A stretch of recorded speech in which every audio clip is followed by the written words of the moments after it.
आणि सुरुवातीला महत्त्वाची बातमी मुंबईतनं आहे। मुंबईमध्ये हवामान विभागाचा ऑरेंज अलर्ट जारी आहे। दुपारी समुद्राला उधाण येणार आहे, तर 4 मीटर उंच लाटा उसळतील असा अंदाज वर्तवला जातोय। ताशी 30 ते 40 किलोमीटर वेगाने वारे वाहण्याचा सुद्धा अंदाज वर्तवण्यात आलेला आहे।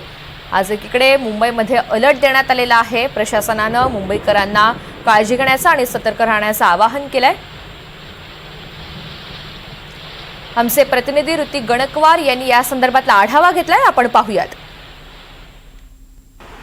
मुंबईला पावसाचा ऑरेंज अलर्ट दिलेला आहे ना। सकाळपासूनच पाऊस कोसळायला सुरुवात झालेली आहे। मुंबईमध्ये ढग जे आहेत ते दाटून आलेले आहेत। आपण सध्या दादर चौपाटी या परिसरामध्ये आहोत आणि आपण या ठिकाणी दृश्यांमध्ये बघतोय, पावसाने जरी जराशी उसंत घेतलेली असली तरी ढग जे आहेत ते दाटून आलेले आहेत। तसेच दुसरीकडे जो हायटाईड जो आहे तो समुद्राला येणार आहे। दुपारच्या सुमारास 2:30 वाजता हा हायटाईड येणार असून जवळपास 4 मीटर उंच ज्या लाटा आहेत त्या कोसळणार आहेत। एकंदरीत जो पश्चिम बंगालचा जो उपसागर आहे, या उपसागरामध्ये कुठेतरी जो कमी दाबाचा पट्टा आहे तो तयार झालेला आहे। त्यामुळे जो पावसाच्या ज्या धारा आहेत त्या आता मुंबईसह ठाणे, नवी मुंबई तसेच जो कोकण पट्टा आहे त्या कोकण पट्ट्यावरती जोरदार कोसळणार आहेत। आजचा शनिवार आणि उद्याचा रविवार असे 2 दिवस जास्तीचा पाऊस, अतिवृष्टी ही हवामान विभागाने सांगितलेली असून आज देखील हायटाईड आहे आणि उद्या देखील दुपारी 3 वाजेच्या सुमारास हायटाईड असल्याचं हवामान विभागाच्या वतीने सांगण्यात आलेलं आहे।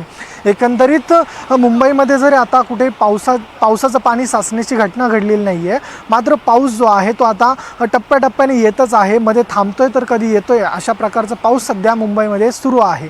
कॅमेरा पर्सन प्रतीकसह मी ऋतिक गणकवार, NDTV मराठी, मुंबई।